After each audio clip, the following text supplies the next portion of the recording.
This Bryan Independent School District meeting to order. Let the record show that a quorum of board members is present. This meeting has been duly called and that notice of this meeting has been posted in accordance with the Texas Open Meetings Act, Texas Government Code Chapter 551. I wish to extend a warm welcome to those of you who are present this evening. I ask that you please turn off the sound on all electronic devices, and let's have the students from Sadberry Intermediate School join us for the pledges this evening.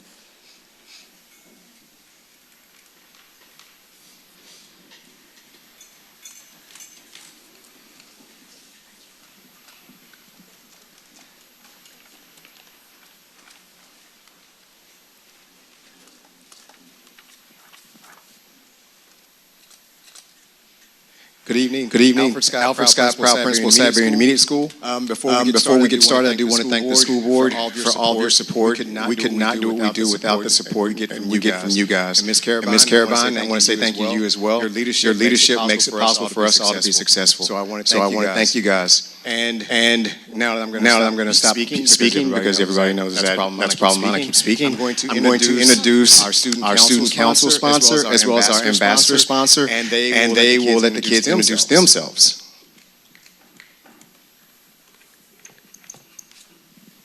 Hi, my name is Brooke Sparks. I am the Student Council Staff Advisor at Sadberry Intermediate. And I just want to give a shout out because my Student Council President is here. She'll have a chance to introduce herself in a moment. That is Layla. They've been doing an awesome job this year. Howdy everyone. My name is Alize Dollins. I am the sponsor for the student ambassadors at Sadberry. They are going to recite the pledges tonight, but before we get started, they're all going to take a moment to introduce themselves along with our student council members. Hi, I'm Layla Popham and I'm in student council. Hi, I'm Anandi Lara and I'm a student ambassador. Hi, I'm Riley Wirtz and I'm an ambassador. Hi, my name is Trace Hall and I'm a student ambassador. Hi, I'm Taylor McKay and I'm a student ambassador. Hi, I'm Evan Pepper and I'm a student ambassador. Hi, my name is Esmeralda Landeros and I'm a student ambassador. Hello, my name is Juliana Terry and I'm a proud student council member. Hi, my name is Sutton Nash and I'm a proud student ambassador. Now will everyone please rise and join us in the pledges. I pledge allegiance to the flag of the United States of America and to the republic for which it stands, one nation, under God, indivisible, with liberty and justice for all. Please join us in the Texas Pledge. Honor the Texas flag. I pledge allegiance to the Texas, one state, under God, one indivisible. Thank you. Thank you.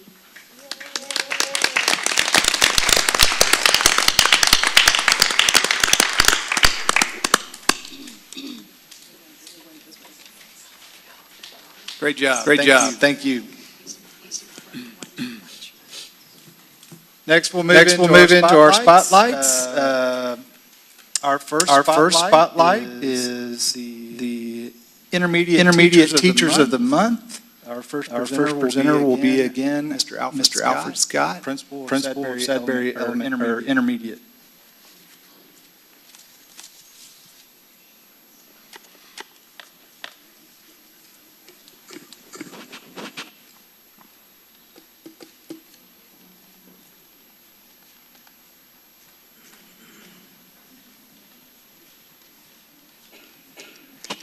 Soon you guys will learn to stop giving me a mic. I love to speak.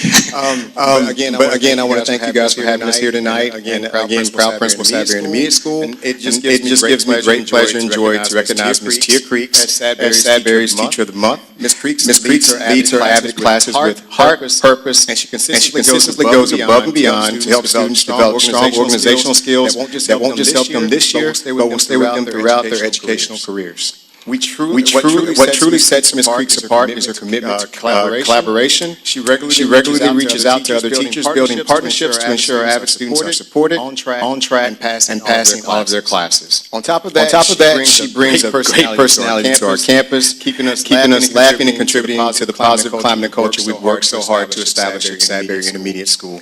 Ms. Creeks, I want to thank you for your passion, your dedication, and the joy you bring to school each and every day. And we are incredibly fortunate to have you. It's a great honor and pleasure to present you with this Teacher of the Month Award. Congratulations, Ms. Creeks.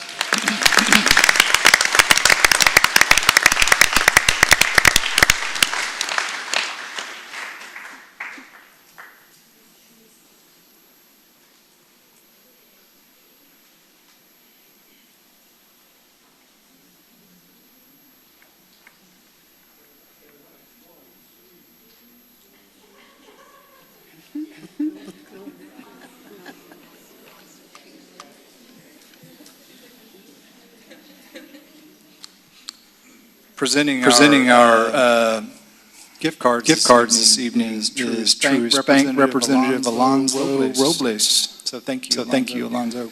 Next presenter will be Ms. Rebecca Ryberg, Principal of Sam Rayburn Intermediate.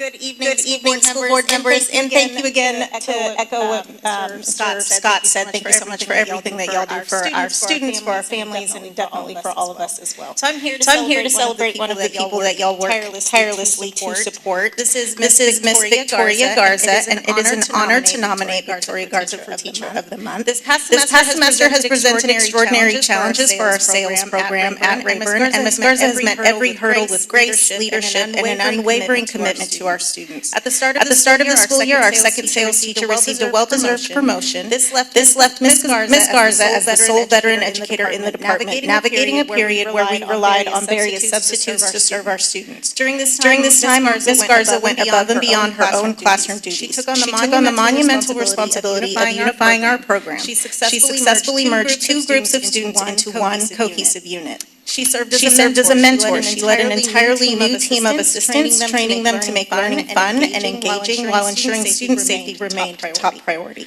And she followed all guidelines for compliance. She meticulously managed the rigorous documentation and compliance components required of special education, ensuring that every student's IEP and legal protections remained current and accurate. Working with students who have a vast range of academic skills, medical limitations, and communication needs, including those who are nonverbal, requires a rare level of expertise. However, Ms. Garza offers something more than just skill. She offers her heart. She possesses the unique perseverance needed when students become frustrated or anxious, meeting those moments with calm and compassion. Just as importantly, she is a champion of the win. She recognizes and celebrates every achievement, from the tiniest moment of breakthrough to the massive milestones that happen every day in her classroom. In my years as an educator, I've always believed that true happiness in a school building is found in one of two places: a kindergarten classroom or a sales classroom. Ms. Garza's room is exactly that place. It is a sanctuary where children are accepted for exactly who they are, encouraged to be whoever they want to be, and celebrated for the progress they work so hard to achieve. Ms. Garza is not just a teacher, she is the heartbeat of our sales program and an inspiration to our entire school community. And I'm very proud to serve this award.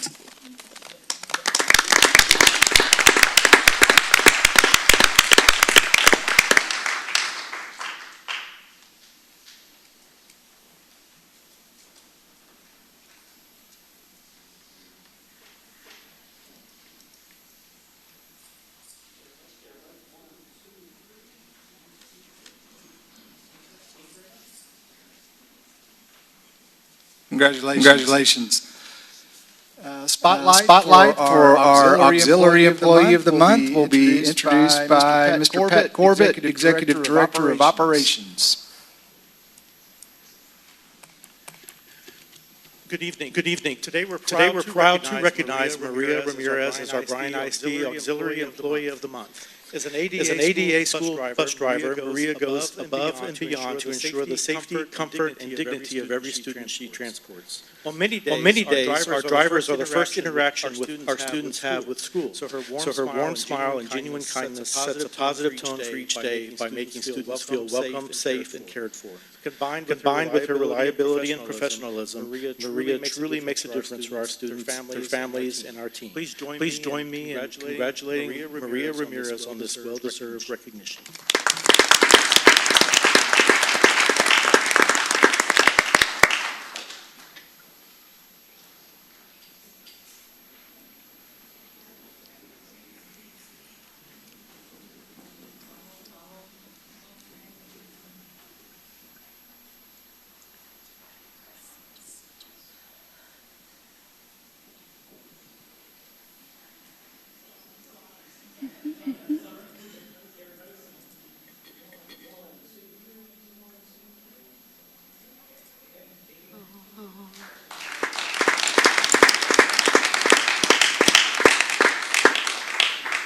Congratulations.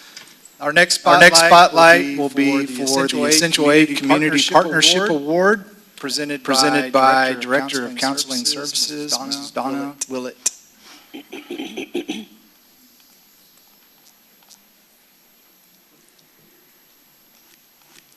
Good evening. I am super excited to be here and present a Community Essential Aid Award to On-Ramp Brazos Valley. The Essential Aid has been going strong in our schools for a number of years. And we started recognition to community entities a few years ago. Our goal is to recognize these community entities that have embraced the Essential Aid. This allows our students to see the Essential Aid in action outside of the school setting. I am joined with Aaliyah Jackson, senior at Bryan Collegiate, and on-ramp representative Mr. Blake Jenkins. The story of Aaliyah's success was discussed at the December board meeting. This former Crockett Rocket, Long Lobo, Davila Texan, and now Collegiate Panther received a full ride to Brown University in Rhode Island. She is academically strong and well-deserved of this scholarship. But Aaliyah's life road has been anything but straight. But every detour, curve, and hill thrown her way, she has figured out a way to get past it and keep going. All of Bryan ISD is super proud of you. On-Ramp is a nonprofit that connects hard workers with reliable vehicles to help them be self-sufficient. If you go to the On-Ramp website, it says, I quote, driven by hope to lift up our neighbors in need. Simple but truly life-changing for any of these recipients. Aaliyah was nominated and chosen to receive a vehicle to help her in her next phase in her life. Congratulations to Aaliyah. Thank you, On-Ramp, for exhibiting our Essential Aid characteristics. Kindness, philanthropy, and recognizing Aaliyah's courage and work ethic to get this far. Before we award the sign, I'm going to let Aaliyah say something, and then Mr. Jenkins. Good evening. I'm a little nervous, so please bear with me. For most of my life, I've faced significant hardships, and things like owning a car or going away to college felt more like dreams than realities. Around Thanksgiving, I had an interview with On-Ramp for a car, and honestly, I've never in a million years thought I would actually be chosen. Then about a month ago, I received an email from On-Ramp that said, "You're selected for a car." I was in complete disbelief, and incredibly that same week, I received another email saying that I earned a full ride scholarship to Brown University. In one week, two opportunities changed my entire future. I want to express my deepest gratitude to On-Ramp for this beautiful, life-changing gift. It means more than transportation. It means freedom and the opportunity as I take the next steps into college.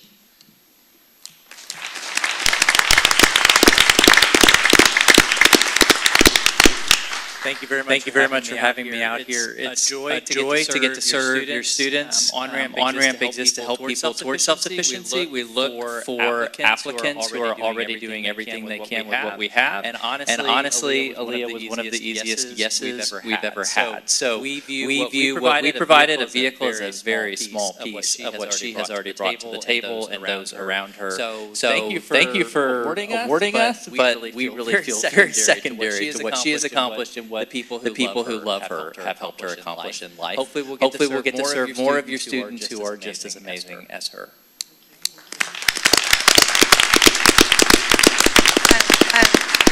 Thank you for what you do, and on behalf of Bryan ISD, we award you an Essential A Character Partnership Award.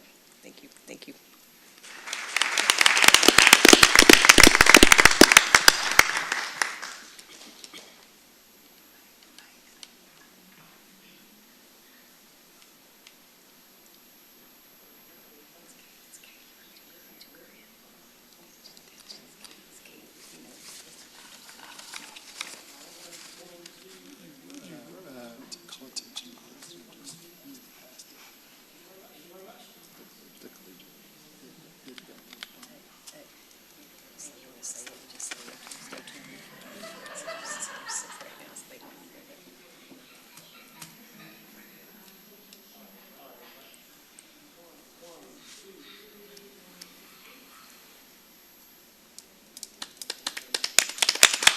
Thank you. Next on our agenda is to celebrate Bryan Collegiate High School. We're going to postpone that until a later date. So stay tuned for an update on Bryan Collegiate. So we'll move to celebrating Bryan High School and Rudder High School students. Director of Fine Arts Jacob Justice will be presenting this evening.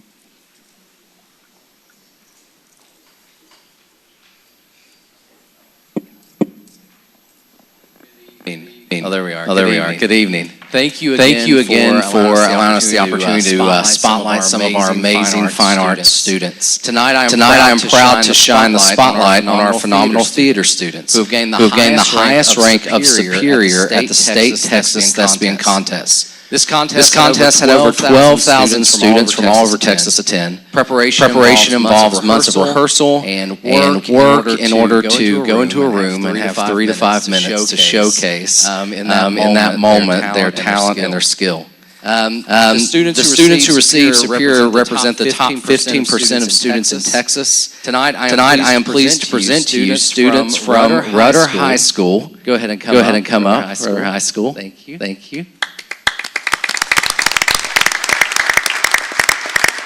And students from Bryan High School as well.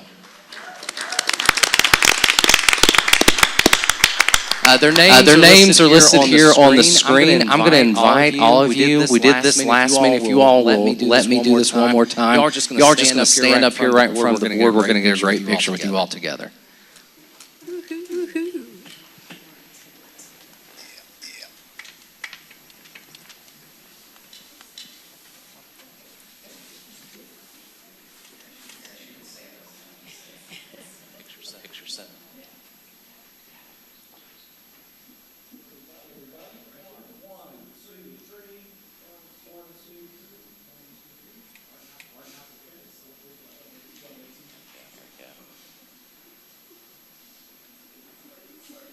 Oh, you're good. You want to get them.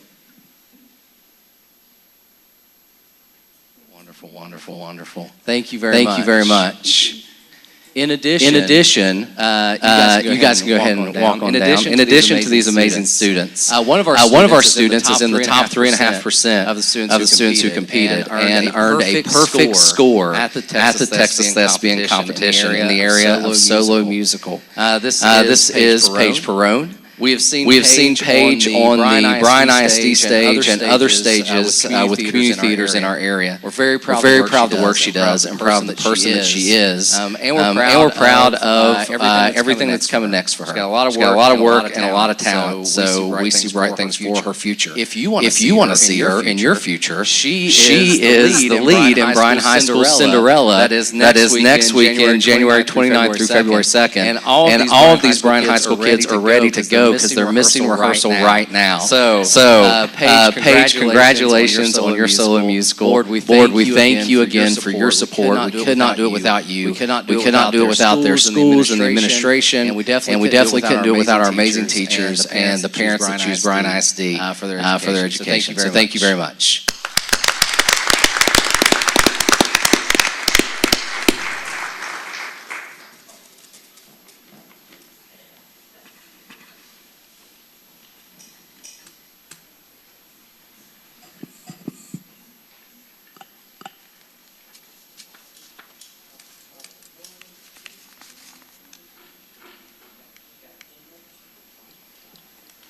Congratulations. Thank you. We'll now move to public comment. This evening, public comment can be on agenda items or non-agenda items. Citizens may make comments about topics relevant to district business. Topics should be limited to 3 minutes. Comments concerning specific student or personnel will be heard in closed session. It appears we do not have any comments this evening. So we'll move to our board member reports. This evening, our superintendent's report will be presented by Mrs. Ginger Carabine. Thank you, Mr. Bryan. Queuing it up right now, so I'll just jump right into January is School Board Appreciation Month. And as you can see by the back of the room, take a look at the tables. All the campuses and departments have showered you with love and appreciation. Our governor, Greg Abbott, for the state of Texas, has also released a proclamation to all public schools in the state of Texas. I won't read it all to you. I'll take the most important part of it, in which he declares that each year, the month of January, is set aside to honor the many contributions of school boards and to recognize their commitment to education. At this time, Governor Abbott encourages all Texans to acknowledge the more than 7,000 school board members whose service represents the best in our great state. Therefore, Greg Abbott, Governor of Texas, proclaimed in a resolution for January 2026 to be noted as School Board Appreciation Month. So put your hands together. We don't have any audience. We have staff members left.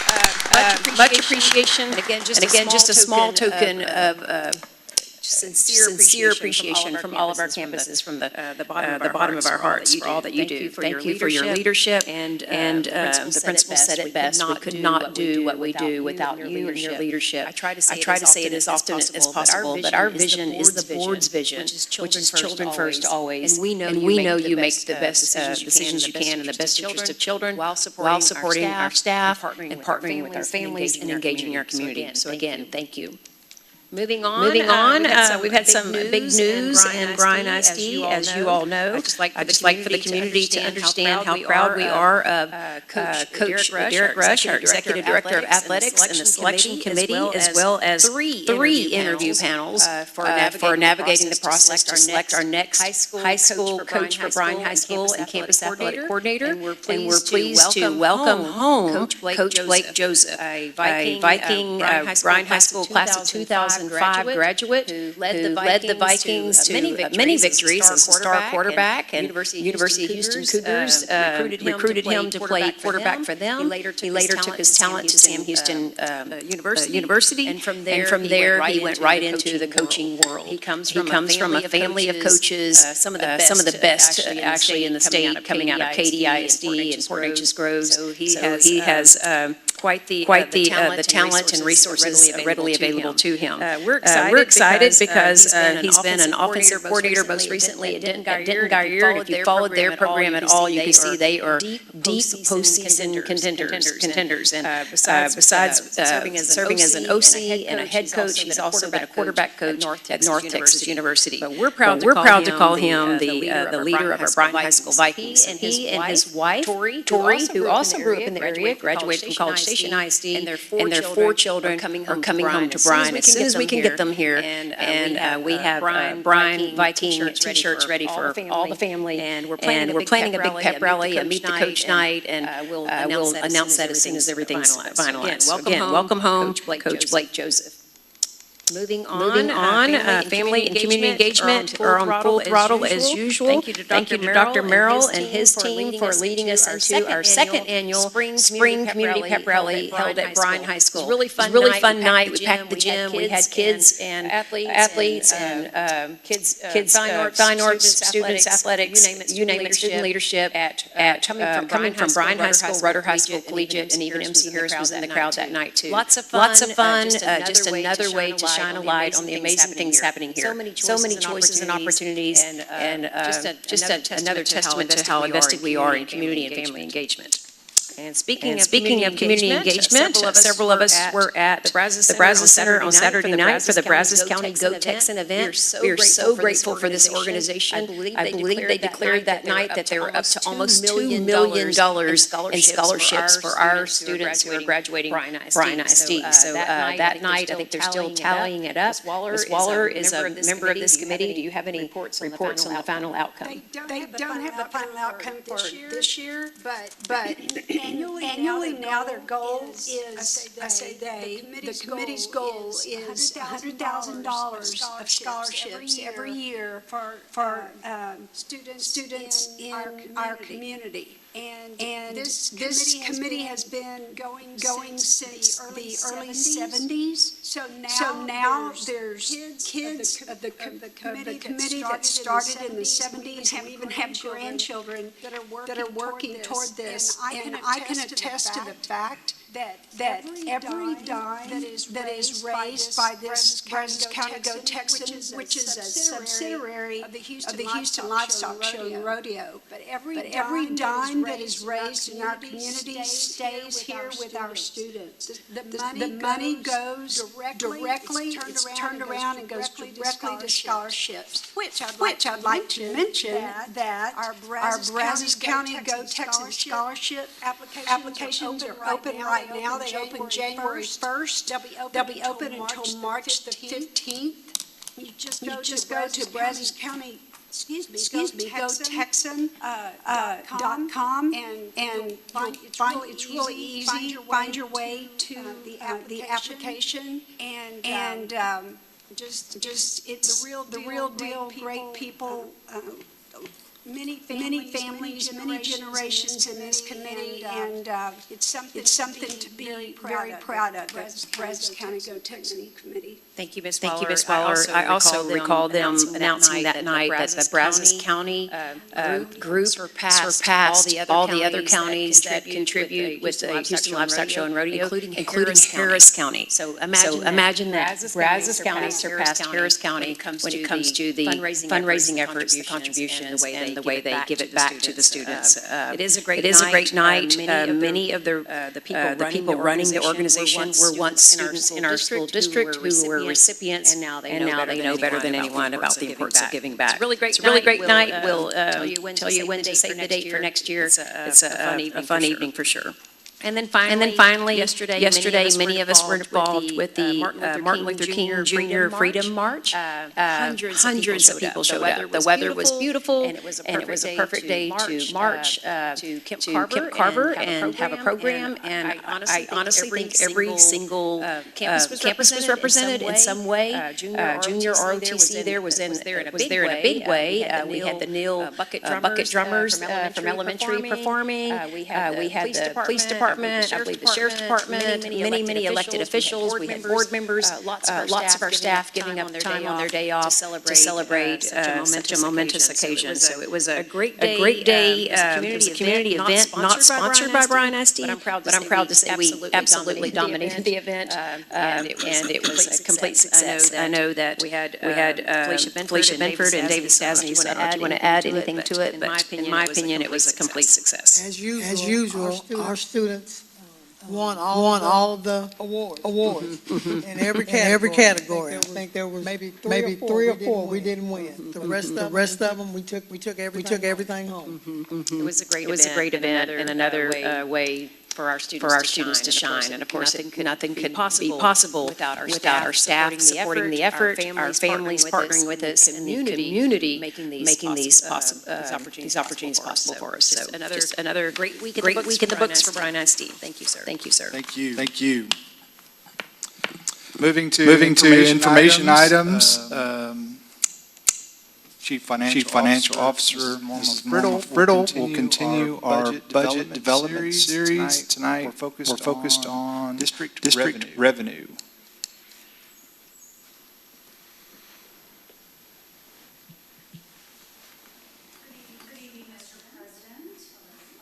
Check. There we go. I don't know if I can hear. Good evening, Mr. President, board members, Superintendent Carabine. Tonight we are continuing our budget development series by focusing on district revenue. In our last session, we broke down the tax rate and calculated tax collections, and we talked about how those tax collections are just one piece of our local revenue. Local revenue makes up about half of the district's total revenue, with most of the other half coming from the state. Tonight we will zoom out and look at district revenue as a whole, and we'll briefly walk through the different types of local, state, and federal funding sources within the general fund, so that you can see how all of those pieces come together when we build the district's budget. Sorry, I could have tossed it to you. Okay, so here we are on January the 20th talking about district revenue, so we are right on target. Okay, so for the purposes of tonight's discussion, we will focus on board-approved budgets, specifically the general fund, food service, and the debt service fund. So let's get started with the general fund. So here we have the revenue breakdown for the district's general fund at the local, state, and federal levels. In total, we have just over $178 million in revenue, with a very close split between local and state funding, almost half and half. Over the next few slides, we'll walk through what specifically makes up local revenue versus state, and how those pieces come together to impact the overall funding picture. So, local revenue is just under $88 million in total. The vast majority of that, almost $85 million, comes from our local tax collections. If you recall from our last session, we broke down the tax rate and showed how property values are used to calculate tax collections. And the rest of our local revenue includes items like athletic gate receipts, interest earnings from our investments, facility rental revenue, insurance recoveries, miscellaneous revenues, and some donations. And next we have state funding, which mainly comes from the available school fund and from the foundation school program.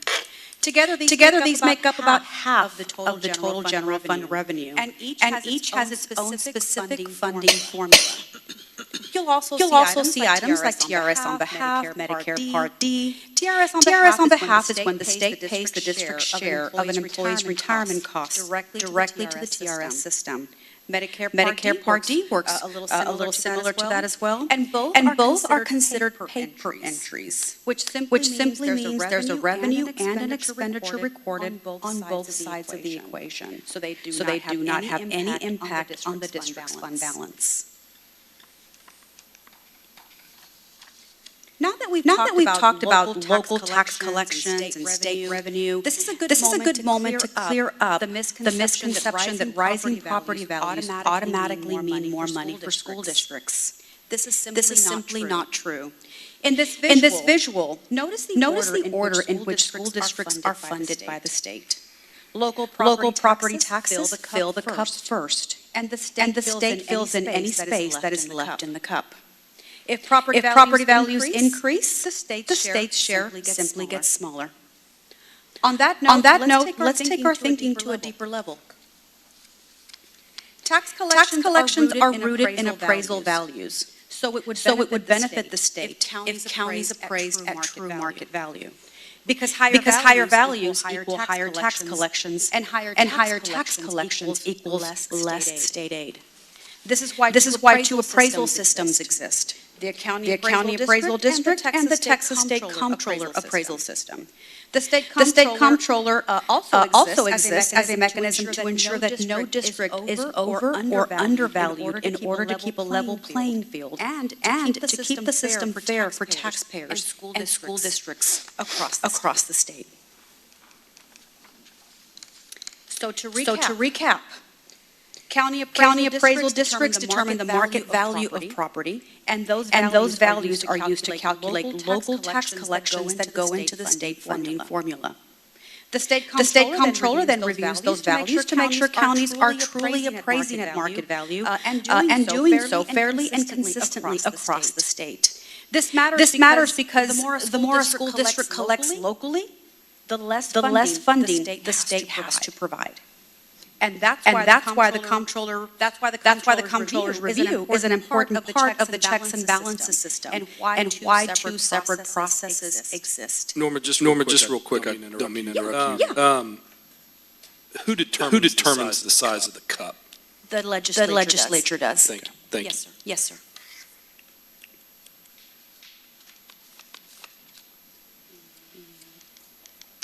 There we go. And the last funding category within the general fund is federal funding.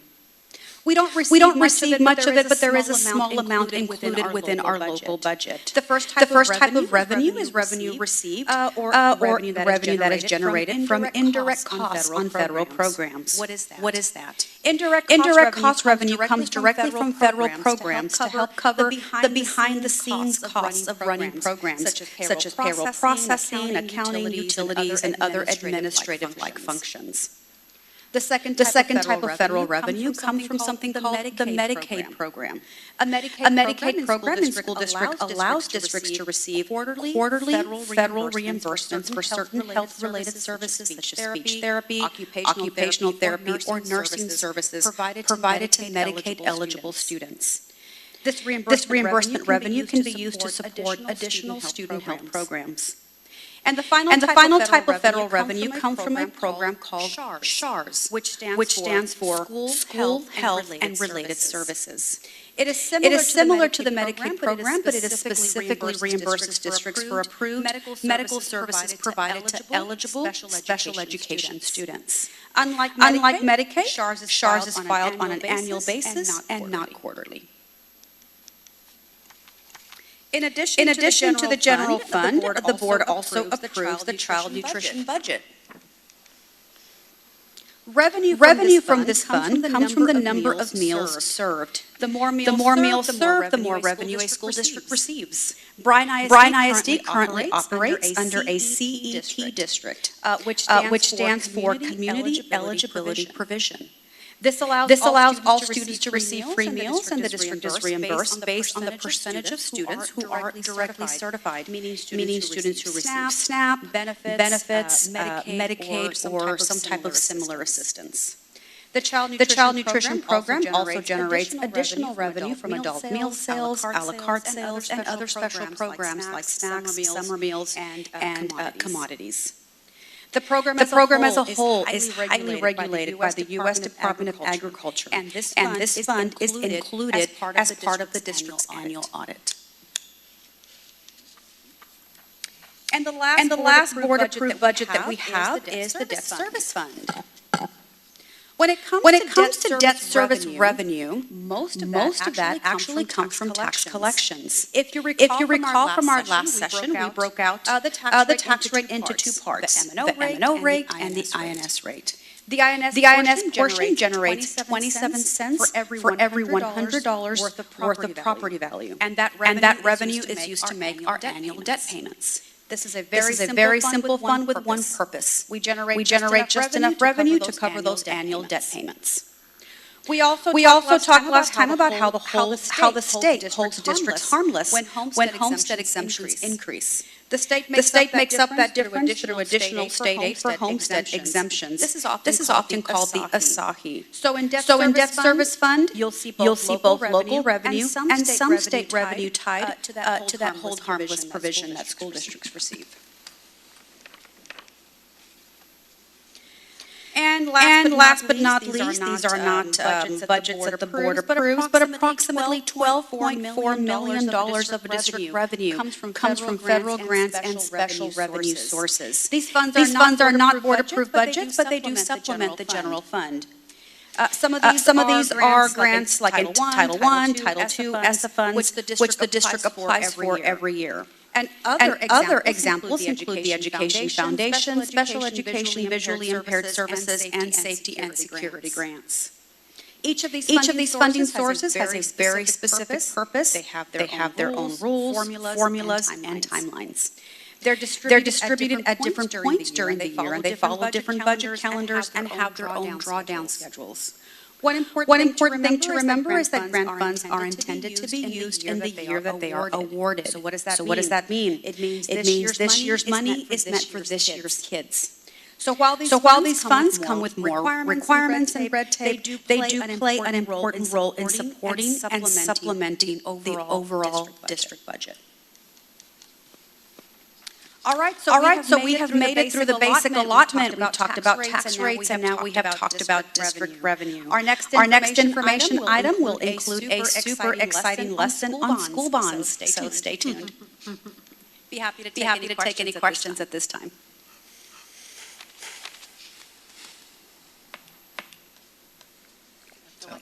I'm back in my school finance class in my college days. Very helpful. Thank you so much. Yes, ma'am. Thank you.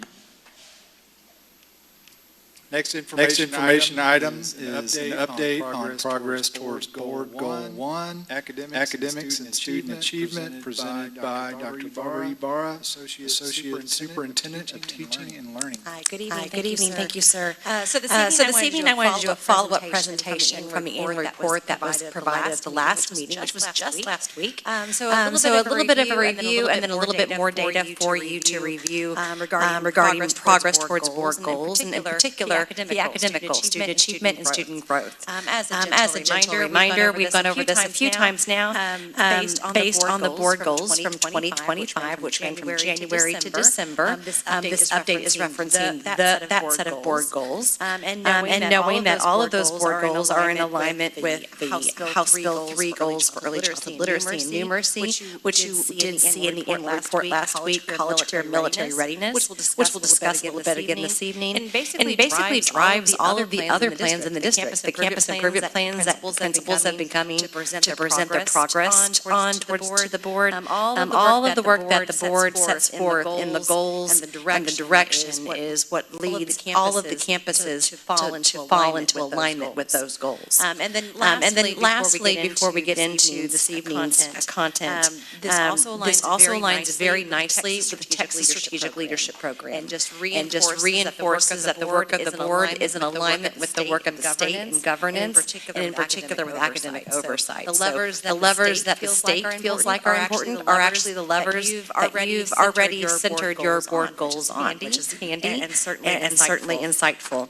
So as a review, last week during the annual report, we talked a little bit about the district ratings from the past academic year. Those came out in August of 2025. Those also showed on this particular graph our comparison to the state, as well as the comparable group. As a reminder, the comparable group is selected by Bryan ISD, but it's using the same data points the state uses when they select the comparable groups for campuses. Each campus has 40 comparable schools that are identified by the Texas Education Agency that lends into their accountability system and into their calculation. Since districts don't have that same opportunity, we use those same metrics and went out across the state and found the districts that have similar enrollment in terms of the number of students, have a similar economically disadvantaged population, similar students who are served as English language learners or emergent bilingual students, and a similar population of students who are mobile.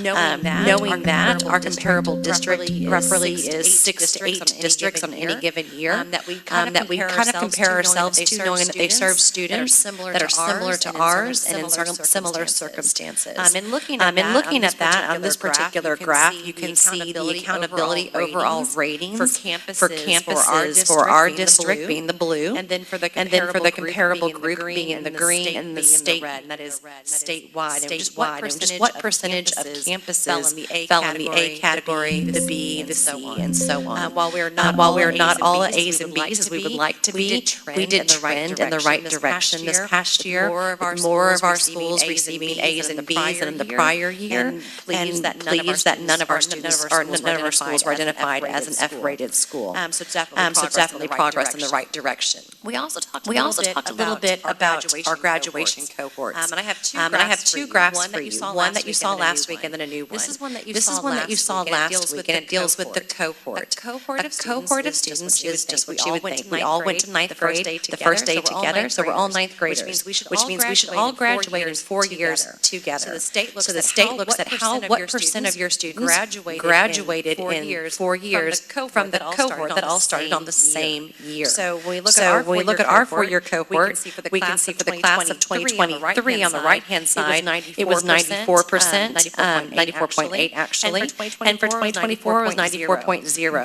Both of those graduating cohorts were higher than the cohort of the comparable group as well as the state. And that's great news in and of itself, that we're outperforming getting kids to that post-secondary moment. But this next one is the one I want to draw your attention to. This has been a long time work of passion for the district, and in particular campus leaders and district leaders. It was not too long ago that the district struggled with graduation rates. And in fact, if you go back a little further than this, you will see that graduation actually dipped into the upper 70s. And that was a 4-year cohort graduation rate. In our minds, that was absolutely unacceptable. We've worked for years to get beyond that moment, and you can see it steadily trending up every year since that moment, to the point now where we are outperforming the state and the comparable group, and we're in the approaching mid to upper 90s. We want to get it just a little bit higher, but certainly proud of the progress. So now the next piece is, okay, the students walk the stage, but are they ready for life after graduation? That is one of the most important measures that we feel compelled to be responsible for in partnership with their parents. So when we look at our college, career, and military readiness performance, this goes to the House Bill 3 goals and what the goal was and what we actually achieved. And while we did achieve higher than what the goal was, it's not at all where we want it to be.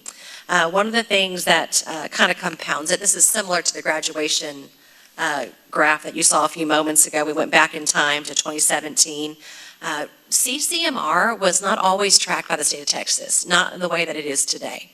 And so data has changed pretty significantly from year to year on what counts as college, career, and military ready. Those indicators change very often, in fact, with some of the most recent changes really impacting the outcomes that you're seeing on some of these reports. So when you look at 1 year to the next, there's typically a higher threshold from each year to the next year. So the fact that the graph is actually going up is tremendous progress in and of itself, given that threshold has increased every single year. Again, not where we want to conclude. It is where we are today and where we strive to continue to move forward.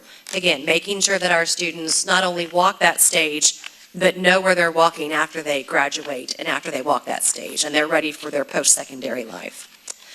So some of the numbers you've seen, we've gone over the annual report, but more importantly, what have we been working on and what are we doing about improving academic achievement and in particular student growth regarding academic achievement? One of the main things we can do is make sure we're in alignment. Texas Strategic Leadership has afforded us that opportunity. We've been very fortunate to have been selected for this program, to have been picked by Region 6 and partnered with them, because it helps us focus on the main thing. It helps us bring groups of administrators, groups of curriculum leaders, groups of educators together to focus on, are we truly aligned? We say instruction is the main thing. How are we prioritizing that work? What does it look like to prioritize that work? And how does the day-to-day data show that we're actually doing that? That's what we're working on this year. It is not a one-year process. It is a multi-year process that when we ultimately get done, there'll be a monitoring oversight mechanism that will track how we're doing with focusing on instruction and keeping it aligned. If you look at that little graphic and you see the little kids over there on the right, that's the end goal. We work from the end and we work backwards. We backwards design it to get to that end goal. What do we expect all students to experience each and every day in our district? And where do we want to see them when they walk that stage, they graduate, and they enter into their post-secondary experiences? What do we want for them? To help along those lines, the district administration and curriculum leadership all focus on how do we best help campuses. We best help campuses by coming alongside them. We don't go around and inspect them. We come in and we work with them.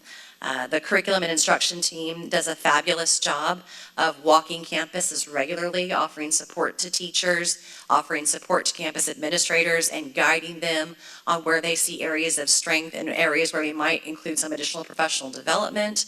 We listen, we respond. They tell us what we need, and we respond with support. We also have the Foundations Trend Data Walks. We talk about safe and civil schools and ensuring that the school is open, but are the students ready to learn? Is the classroom environment conducive to learning? Is it conducive to high levels of rigor? If we don't have that, then we're going to struggle with getting to that high level of rigor. And so we monitor that data as well, but we do it with them, again, not to them. And in fact, the campus foundation teams are the main force of a team that works to gather that data. And then lastly, we offer a campus support team. Every day, every Monday, or today it was Tuesday, a group of about 40 staff members go out to a campus, two campuses in particular, a secondary and an elementary, and we walk classrooms with campus administration and the instructional coaches and the leadership, and then we look over data with the campus administrators. Today we were at Bryan High and Fannin Elementary. I had a great morning at Bryan High walking classrooms. I was on the English 1 team. It was a fabulous day. After a long weekend, they were working hard first period. We like to go early and swiftly at the beginning. It was a wonderful time to get to see how it's progressing and what the needs are of the campus. Constructive criticism, what we can do differently, what they can do differently, and how we can come together. Because ultimately, it's about what is that student experiencing? Whether it's a pre-IB classroom, an on-level classroom, a support classroom, whatever it is every child experiencing a high quality of instruction that meets their needs? And what can we make sure, how can we make sure that's actually transpiring each and every day? So that particular team has been going out in the fall semester and now has continued in the spring semester, and will move all the way through until the schedule gets a little crazy with testing days. We don't want to be disruptive. But basically rallying support to where it's needed most on the campuses. And then lastly, I wanted to share an update on how something new and different has been going throughout the district. One of our main areas of focus has been the intermediate school model and the middle school model, and supporting those schools in those middle years as kids move through transition, they move through life changes, and they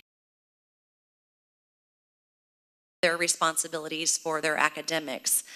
To help us with that, we need to do some professional development with ourselves and with our teachers. So we applied for the Learning Acceleration and Support Opportunities Grant, affectionately known as the LASSO grant from the Texas Education Agency. We were awarded this grant for all of our intermediates and middle schools, and it gave us a dedicated support structure focusing on quality teacher feedback to grow students. So if we don't grow the teachers, we're not going to grow the students. So we have to make sure that we're really using our time wisely and using our support wisely that will actually impact the student. This year it's been about teacher feedback and support and coaching teachers to get to that next level. And we've certainly seen a tremendous change at the middle school level in particular. Lots of good feedback from the teachers and from the administrators. Intermediate is also growing, very, very pleased with their progress. So much so that teachers are asking when do they get their, it's called Texas Instructional Leadership TIL feedback. They want to go through a coaching cycle with their assistant principal or their principal as well. So this is a 2-year grant. The first year is observation and feedback. The second year is data-driven instruction. We went ahead and moved that up, and we actually did the data-driven instruction training when they came back in January because they didn't want to wait. They wanted to move full steam ahead and get ahead of that system so they can best support their teachers and their students. But some really tremendous work. We have a Region 6 representative who's here probably 2 to 3 weeks a month, just focused on our intermediates and middle schools and walking with those administrators and helping support teachers. Really worth the partnership, the effort, and very thankful for it. So much so that we're going to roll that out this summer to both elementary and to high school and expand that whole program so that it is a K-12 focus and not just a middle school and intermediate school focus. So this summer, elementary and high school principals will receive a similar training so that they can begin that same process next year.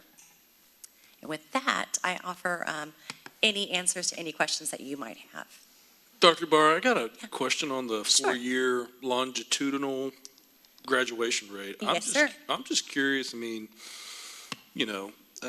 that's an impressive, I think, increase from 2016. And I don't know if that had to do that. I think that's when Felicia joined the board. Or if, That's me. but I'm just curious. I mean, what things do you think Attributed to that? Contributed to that? Certainly, I can definitely speak to that. It was actually, like I said, more concerning than the numbers even on the screen.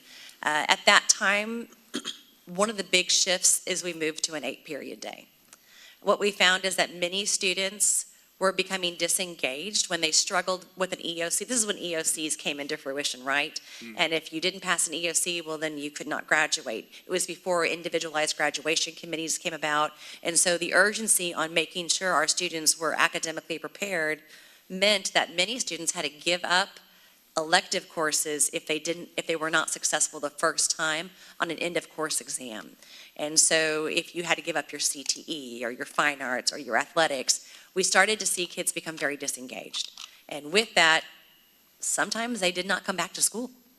We know that many times a student comes because they're connected to something, an organization, a program, a team, a sport, a fine art moment, whatever it is for that child, they're connected. And so we had to ensure that they didn't have to give up that connection. And so one of the solutions at that time was to move to an 8-period day so that if a student did stumble, they did not have to give up those electives. We could blend it into their schedule and make sure they still had enough credits to graduate. The big change really came with campus administration, focusing on graduation plans. Counselors went through a whole training. We brought a counseling group in to do an external audit of the matriculation pathways for kids and making sure that we were making smart decisions with those electives in middle school so they fed smartly into their high school experiences, but just making sure that we were talking the talk with the kids and had oversight and partnering with families. It's not that it was completely absent or void during that time. I think it was uninformed. And just bringing clarity to that and constantly focusing on where are you at now with each kid is all the difference. I want to add, and this is, we saw this in other districts as well, along that same line of extra support for kids, an emphasis on grade repair and credit recovery, basically saying failure is not an option. True. So making sure that kids were not denied credits, they were given a second chance to go back in and redeem themselves. Yep. Even looking at attendance and not being so strict, and we had latitude with the District of Innovation. For example, if a student missed a certain number of days because they were ill or out of town or life circumstances or whatever, we're able to say, hey, let's take a look. You're mastering content, you're passing all your classes, you passed the end of course exam. We're not going to hold a kid back when their average is 92 in algebra. So we had some innovative practices in play to make sure kids were still mastering content and prepared for graduation and beyond. But just a lot of strategy and making sure that failure was not an option for kids. Absolutely. I wanted to bring that to your attention. A lot of that diagnostic was when Dr. Whitbeck and Ginger got here, right there at that very first bump. And so a lot of the digging into the hows and whys happened when our leadership began to really come in and say, like, you know, this is unacceptable. We have to think out of the box. Let's figure this out. So I think a lot Kid of by that kid. had to do with leadership. Absolutely. And campus leadership for sure. Counselors, teachers, principals, everyone rallying the troops, making this a priority. I just have a comment that's on the visits y'all make to the schools, which is that like weekly? Is that what you said pretty much? Weekly, yes, sir. Okay. Well, the campus support walks are weekly, 1 day a week. The campus curriculum and instruction walks are usually once per 6 weeks per campus, so they're on a campus every single day.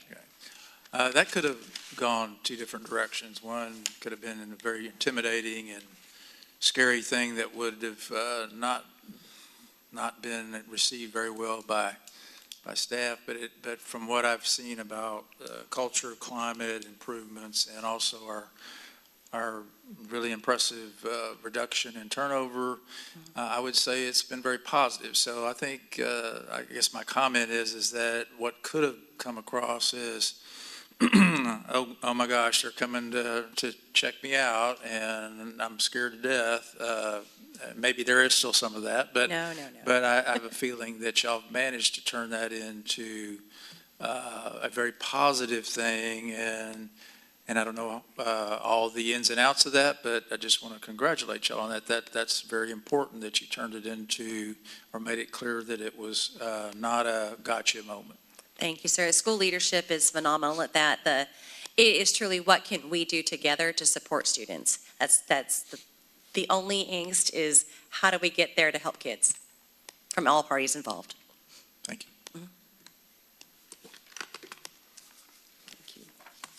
All right. Any other questions? Thank you much. Thank you. Moving to the consent agenda, the board can remove any item from the consent agenda if applicable. If there are none, I will entertain a motion. I move approval of all the items listed on the consent agenda. Second. A motion was made by Mrs. Binford and seconded by Mrs. Waller. Let's see. All those in favor say aye. Aye. Those opposed say nay. Motion passes.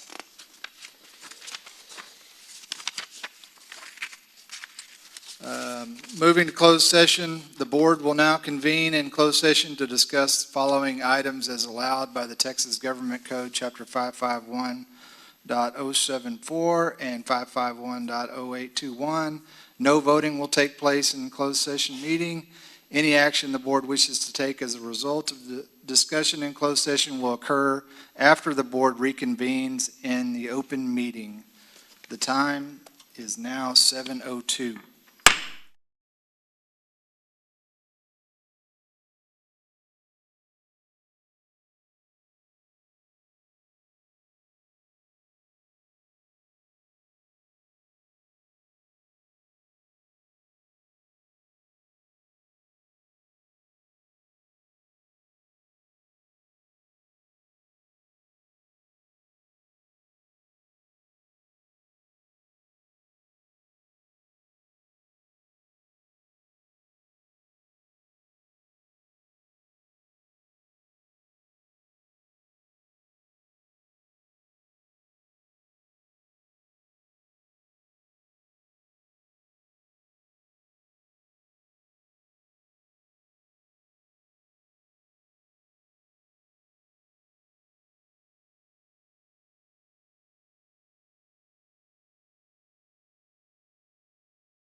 The board reconvened in open session at 10:02 p.m. No action was taken in closed session. I move that the Board of Trustees finalize the superintendent evaluation instrument as discussed in closed session and authorize the board president to negotiate and finalize the superintendent's contract as discussed in closed session. Second.